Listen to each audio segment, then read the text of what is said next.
गरीब बेघर परिवार का जादुई मिर्च का घर। बड़ी गर्मी है, मुझे डर है कि कहीं मेरी फसल मुरझा न जाए। भावना, मैं दोबारा खेत पर ही जा रहा हूँ। ठीक है, आते वक्त रानी के लिए कंगनी की चावल लेते आना, आज बहुत जिद कर रही थी। ठीक है। दोपहर का खाना खाने के बाद गौतम वापस से अपने खेत पर ही जा रहा था कि तभी दरवाजे पर उसे उसका मकान मालिक मिला। अरे मालिक आप? हाँ गौतम, और बताओ फसल कैसी हुई है? हाँ ठीक ठाक है। वैसे आपका कैसे आज इधर का रुख हुआ? मैं तुमसे बहुत ही जरूरी बात करने आया था। मालिक की बात सुनकर सभी चौंक गए। क्या मालिक जी, हम तो आपके यहाँ सालों से रह रहे हैं, आप हमारे साथ ऐसा कैसे कर सकते हैं? मैं जानता हूँ कि यह अचानक हो रहा है, लेकिन मुझे अब ये घर खाली चाहिए। वो क्या है ना, मेरा बेटा बाहर से पढ़ाई करके घर वापस आ रहा है, तो मैं यहाँ पर उसका ऑफिस बनवाने वाला हूँ। मकान मालिक ऐसे बोलकर चला गया। घर में सभी का अचानक से ही दिमाग खराब हो गया। ये क्या बात हुई? अरे हम तो कभी किराया भी नहीं रोकते हैं, हमेशा समय से इसके हलक में किराया उतारते हैं, फिर चाहे हमें नमक से रोटी खानी पड़े, लेकिन जरा इसकी अकड़ तो देखो। माँ, अब उसे अनाप शराब बकने से क्या फायदा है? और वैसे भी एक न एक दिन तो ये होना ही था।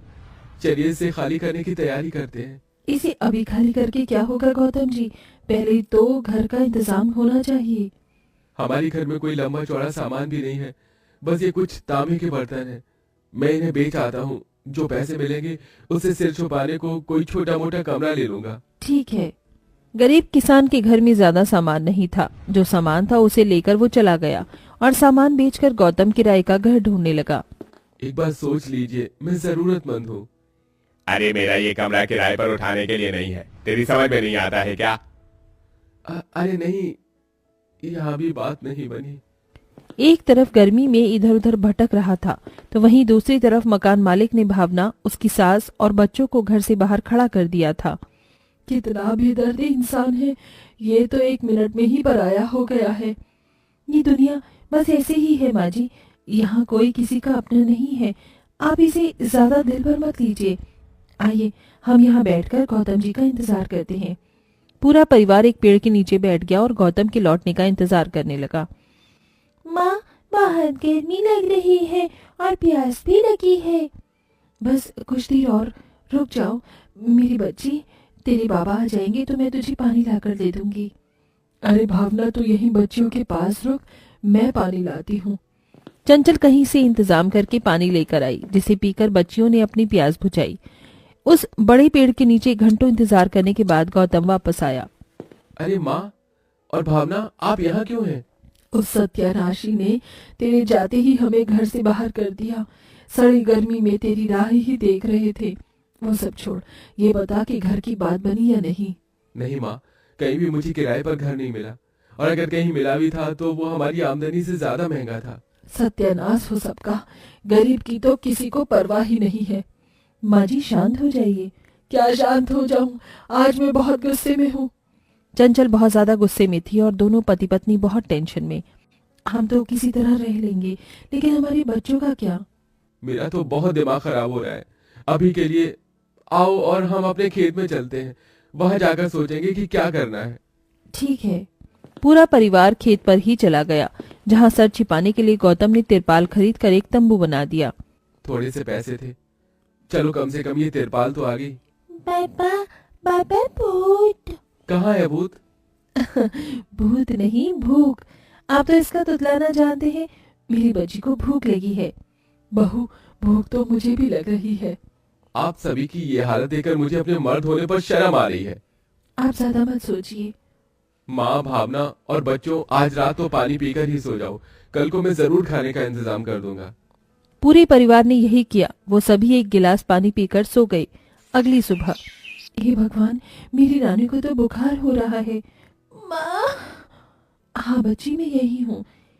शायद ये सारा दिन भूखे रहने और धूप में तपने की वजह से हुआ है। शायद आप सही हूँ माँ जी। मैं जाकर अपनी मिर्च बेचने की कोशिश करता हूँ, 50 रुपए भी कम गए तो घर में आटा आ जाएगा। गौतम काम पर चला गया। थोड़ी देर बाद, बहू प्यास लग रही है और मटकी में पानी खत्म हो गया है, जा जाकर पानी भर ला, बच्चियों का ख्याल मैं रख लूंगी। जी माँ जी। भावना मटकी उठाकर नदी की तरफ चल पड़ी और नदी पर पहुंचकर, आह, ये पानी कुदरत की देन है, इसका कोई पैसा भी नहीं लगता है, वरना ये पूरी दुनिया बस पैसे की मोहताज है। मेरे घर में भी 2 दिनों से चूल्हा नहीं जला है, बच्चियां भूखी हैं, खेत में भी बस मिर्ची ही उग रही है। भावना वहीं नदी के पास बैठकर रोने लगी। उसे अपनी लाचारी पर बहुत ज्यादा रोना आ रहा था। भगवान, तो इतना निर्दयी क्यों है? अभी वो ऐसा बोल ही रही थी कि तभी एक चमत्कार हुआ और नदी में से एक बहुत ही सुंदर देवी निकल कर आई। घबराओ नहीं, मैं जल देवी हूँ। मैंने तुम्हारी सारी बातें सुनी है भावना। तुम साफ दिल इंसान हो और मैं तुम्हारी मदद करने यहाँ पर आई हूँ। मेरी मुसीबत में पड़े लोगों की मदद करना मुझे अच्छा लगता है। ये लो, मैं तुम्हें वरदान देती हूँ। तुम मेरी नदी से पानी ले जाकर अपने खेत में डाल देना और कल सुबह तक जादू देखना। ऐसे बोलकर देवी गायब हो जाती है। भावना ने बिल्कुल वैसा ही किया जैसे कि उस देवी ने बताया था। शाम को गौतम भी 100 रुपए की मिर्ची बेच आया, जिससे कि भावना ने सभी के लिए रूखी रोटियां बना दी।